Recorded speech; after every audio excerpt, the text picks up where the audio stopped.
Magandang araw mga katokers, mga katokis, mga katoshis. Welcome na lang po sa ating panibagong vlog dito sa Talking Toshi TV. Yes! Alright, discuss natin ulit agad-agad itong Game 3 ng Meralco at ng San Miguel Beermen sa kanilang laban dito sa finals ng Philippine Cup, no? Okay. Some key statistics na ating kinuha sa naging susi sa panalo ng Meralco Bolts. Una-una itong rebounds. Wow, rebounds, ano? San Miguel Beer was out-rebounded by Meralco 57-50. Alright? Pero pinaka-glaring na item dito sa rebounds is the offensive rebounds. 22 for Meralco, only 18 for San Miguel. Mamaya didiscuss natin further anong epekto niyan 22-18 na yan na namang ng Meralco, no? Sa defensive wala masyadong problema, tabla-tabla lang, ano? Pero ito talagang offensive rebounds ang medyo ikinabahala ko, no? At dapat gawan ng paraan ito ng San Miguel Beer, ano? Okay. Tingnan natin mamaya-maya, ano? Okay, sa assist mas maganda ang ikot ng bola, mas maganda ang pasahan. Dahil meron 22 assists ang Meralco, only 15 sa San Miguel. No? Kaya mas napapabilis yung takbo ng laro dahil dito sa magandang pasahan ng Meralco. No? Okay, this is courtesy of Chris Banquero, Newsome, Hodge, and would you believe, Alain Maliksi. Hindi umiscore masyado na marami si Alain Maliksi pero nag-dish out siya ng maraming assist. That's also good for at least 2 points for his teammate, ano? So, score na rin yung para sa kanya. Alright. Next stat na pwede nating tingnan din dito is yung turnovers ng San Miguel. Napakarami nilang turnovers. Turnovers for San Miguel Beer is 15, only 10 for Meralco. And isa pang glaring number dito, individual number actually, ay yung turnovers ni Junmar Fajardo. Okay? Alam nyo naman nasa sentro ng opensa itong si Junmar Fajardo for San Miguel. Si Junmar Fajardo nakakuha ng nakakumit ng 7 or 7 turnovers that night. Napakarami nito sa isang player, ano? Pagka nakapito kang turnovers, no? Ibig sabihin maganda ang depensa sa iyo nung kabila, nung opponent, nung kalaban, ano? So, bawas-bawasan dapat ni Junmar Fajardo, no? Pagkakuha niya ng bola, okay, alagaan niya at tingnan niya agad yung depensa kung anong klaseng depensa ang ibibigay sa kanya, kung double team ba or single coverage ba. Okay? Kung minsan single coverage, nagkakamali na siya, no? Kasi ang ginagawa ng Meralco early on, bago pa makatanggap, talagang dinedepensahan na. Okay? Diyan nagsisimula yung pagod ni Junmar Fajardo. Okay? Hindi dun sa contributory factor na lang yung nasa loob siya, yung yung banggaan sa loob no? Ang nakakapagod diyan initially is yung initial defense ng Meralco o nung tao niya. Okay? Nung bumabantay sa kanya. Oo, kasi pagka iniwanan mo na sa loob si Junmar Fajardo, pag malalim na siya sa loob, hindi mo na siya mapipigilan. Kaya early on, ang ginagawa ng Meralco, maaga pa lang bago tumanggap ng bola, dinedepensahan na. Kaya, ang resulta, 7 turnovers for Junmar Fajardo. Okay, next stat number, second chance points. Dito sa second chance points, mas maraming second opportunity or another, chance, or second serving. Ika nga nila, ang Meralco 22 points versus only 11 points for San Miguel. Okay? Marerelate natin yan sa, balik tayo dito sa number 1, offensive rebounds. Okay? Mas maraming offensive rebounds ang Meralco, 22. Okay? Na-convert nila yan, okay, kasi extra possession ng offensive rebounds. So, pag mintis, kuha agad ng bola, nako-convert, actually, 1:1 pala ito. bawat offensive rebound nila, nako-convert nila into 22 points. So, ito pala, tig-isang puntos. Kumbaga, lumalabas, ano? Isang rebound, offensive rebound, isang punto. No? So, maganda ang ratio ng kanilang offensive rebound tsaka second chance points. Alright? For Meralco. Okay. Sa points of turnovers, okay, so nakita natin, mas maraming turnovers ang San Miguel kaysa sa Meralco. Na-convert o na mas naka-convert, nakakuha sila ng puntos dun sa 15 turnovers ng San Miguel. Ang Meralco, 20 points. Would you believe that? No? Lagpas-lagpas pa sa isang puntos yun, no? Kung titingnan mo yung ratio. Meralco with 20 points, only 13 for San Miguel Beer sa points from turnovers. Alright? Kung meron mang bright spot na makikita tayo dito sa San Miguel Beer is yung bench points. Okay? 47 bench points as only 14 for Meralco. Kaya naman medyo naging dikit ang laban. Hindi masyadong naging tambakan for Meralco. Nakaagapay naman kahit paano ang San Miguel because of their deep bench. 47 points. Okay? But again, the name of the game for Meralco, kaya sila nananalo, is takbo, takbo, takbo. No? They're running like the wind. Ika nga nila, no? Sabi nga ni Christopher Cross. 9 fast break points versus 3 only for San Miguel.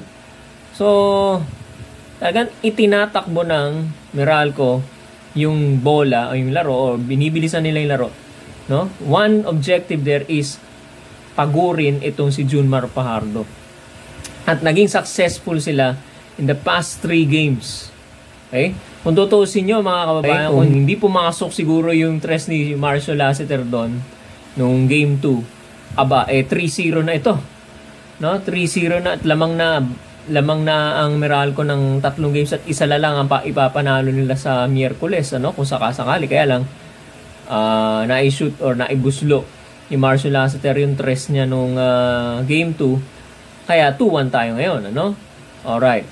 So, the name of the game still for Meralco is to run in transition. Transition scoring tayo.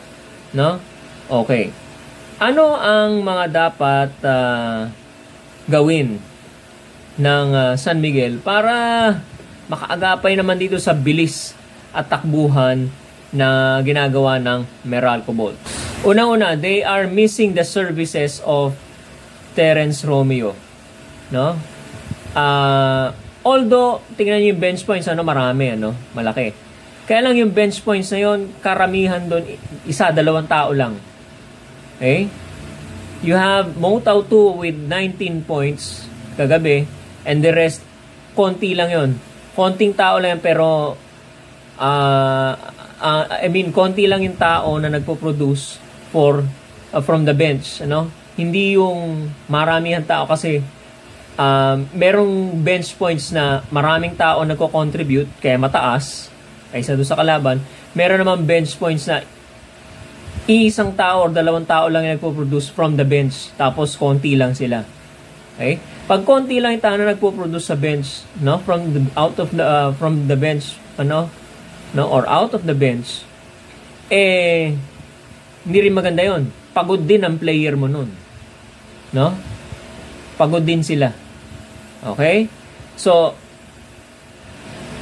ito uncontrollable to, Hindi natin makakontrol yung injury, Pero we wish Terence Romeo, good health at para sa San Miguel, kailangan na nila ng serbisyo ni Terence Romeo dahil nami-miss out na nila yung scoring capability ng mga gwardiya ng San Miguel sa pangunguna nitong si Terence Romeo.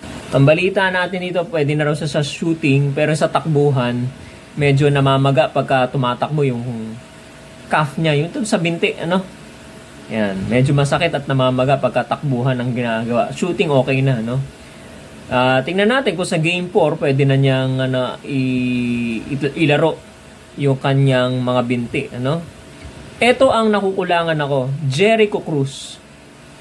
Hindi pa ako nakakakita No? Although may score siya, pero yung malakihang puntusan, yung malaking tulong, malaking ambag niya. Jericho Cruz with only 7 points last night. Mababa ito para sa kanya, para sa isang kasi San Miguel na nakikita natin malaki kino-contribute ito si Jericho Cruz nung eliminations. Biglang baba ito nung hindi natin naririnig masyado yung kanyang although nakaka-score nga, sabi ko nga, pero hindi ganun kabigat ang contributions niya. Okay? Pwede siyang tumakbo no? Pwede siyang makisabay sa takbuhan sa Meralco, no? So, ano kaya nagiging problema, no? We are still expecting a big game from Jericho Cruz, siguro mga 2-3 laro na maganda na ang contribution niya. Okay na to para sa San Miguel Beer, Okay, so Jericho Cruz, and also siguro, si Don Troliano nagko-contribute din naman ng malaking medium, pero medyo dagdagan pa ng konti. Nandun na si Don Troliano, pero dagdagan pa ng konti Jericho Cruz and Don Troliano. Nabanggit ko na to dati, Kailangan mag-step up sila dahil ngayon wala si Terence Romeo Okay? Pag-practicean na nila ngayon na wala si Terence Romeo, mag-step up na sila. At pag nandiyan na ulit bumalik si Terence Romeo, makaka-contribute silang 3 ng malaki, no? Alright. Get the offensive rebounds. Talagang out-rebounded sila rito Okay? Pagka nakuha mo kasi mintis ang San Miguel, tira. Pagka nakuha mo yung offensive rebounds, you are practically limiting or decreasing the chances of Meralco to get the possession, yung bola. Kasi sa'yo ulit yung bola Walang fast break na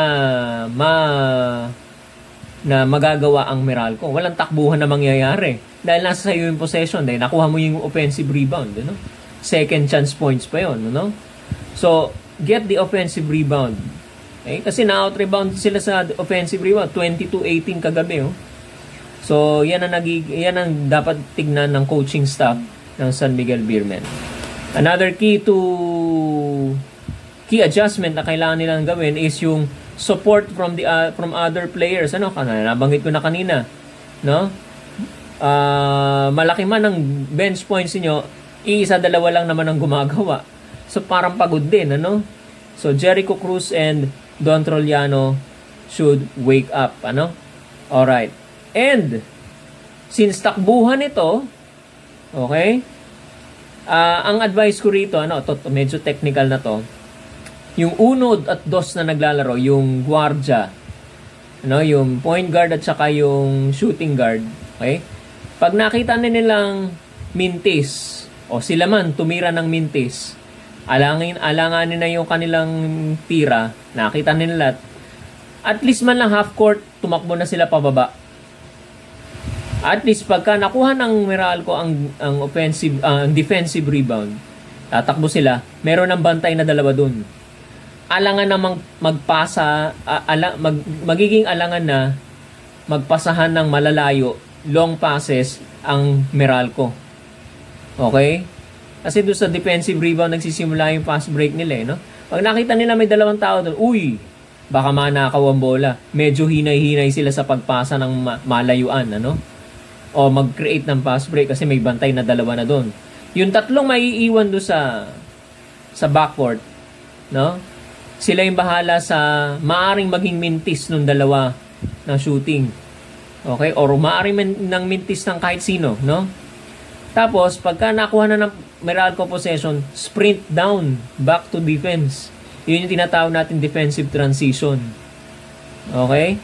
So, get the offensive rebound as much as possible to decrease the possession of Meralco.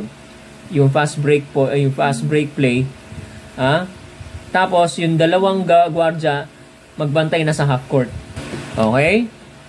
So, dapat ito, mabilis to kasi dapat makisabay sila kahit papano doon sa play ng Meralco, Sprint back down para defensive transition din sila. Kung merong offensive transition ng Meralco, dapat depensa meron din. Dapat masabayan nila kahit papano, Okay? Yan. Ngayon, since takbuhan ito, sasabayan nila, okay? Kailangan maganda naman ang player rotation. Okay? Napansin ko kagabi, no? Hindi inilabas si binabad sa fourth quarter si Junmar Fajardo, kaya naman pagod na. Okay? O, tingnan nyo to sa screen yung yung statement niya. Okay? Pagod siyang bantayan si Bates, si Almasan, si Norbert Torres, pati ba naman si Norbert Torres, kinapapaguran pa ni Junmar Fajardo, dapat dominante sa kung kung ako San Miguel, dapat dominante, mas dominant siya dyan sa mga nagbabantay sa kanyang yan Okay? And bakit napapagod si Junmar? Una-una, ayun nga, tinatakbuhan lang. Wala masyado offensive rebound. Okay? Pangalawa, hindi pinapalitan yung Meralco kagabi. Palit ng tao. Ikot, rotation. Pati yung mga na medyo nababangko, mga bench warmer, ipinapasok kahit pa paano mga 2 to 3 minutes. Papahingahin mo yung mga starters mo o yung mga second stringers mo. Okay? Binabad yung karamihan kagabi, 40 minutes. Wow, 40 minutes si Junmar, Okay? So, yun ang mga masasuggest natin, Support from the others, Cruz and Trollano get the offensive rebounds to lessen or decrease the possession, fast break play of Meralco. Yung 1-2 na guardia, half court, defense, 3-4-5 sprint back para maka-close out kayo agad sa depensa. Maaalangan silang mag-pass break. And then, importante yung play rotation. Lalo na pagdating sa fourth quarter, dapat sariwa yung mga yan. Hindi pagod, ang pinapasok na maglalaro sa fourth quarter. Alright? So, yun lang po mga kababayan ang ating prognosis at analysis sa Game 3. Prognosis for Game 4 at analysis from Game 3. Manalo Meralco, 93-89. Tingnan nyo, very close ang score, At kung gagawin ng San Miguel itong mga medyo sinuggest natin, hindi naman natin sinasabi 100% na effective to, pero kung isa rito siguro magaganap nila, magagawa nila. Hindi lang 89 points ang magagawa nila. Kasi pagka mababa sa 90 points ang average kasi nila, ito ang average nila. First 3 games, tingnan nyo ang average scoring ng Meralco, 93.3333. Okay? Ang average naman ng San Miguel, 90. So, anything, basta wag nyo pa i-score over 90. Well, exception do sa isa, 95, Pero average scoring sa series na to, ang San Miguel 90.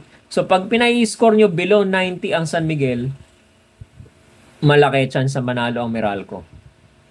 Okay? First quarter pa lang, mahahalataan nyo na ang pace of although, first quarter yon, and anything can still happen sa second, third, and fourth. Pwede pang baguhin yung pace ng San Miguel. Pero pagka consistent na low-scoring ball game, medyo mahihirapan kayong makaahon sa Meralco. Okay? So, kailangan, kung depensa ang kanilang ginagawa, mas matinding depensa ang gawin dapat ng San Miguel. Okay? Alright, ito hindi ko lang nga diniscuss. Tingnan nyo ang depensa ng Meralco. 8 blocks versus only 2 for San Miguel. Okay? Although may 8 steals ang San Miguel, 3 lang sa Meralco, pero still may mga hustle kumbaga yung kumbaga kung yung hunger for the ball, yung kanilang pagpupursige na makuha yung bola, hindi na hindi na mine-measure yun sa statistics, yung effort mo para makuha yung bola, yung possession, na-observe yun.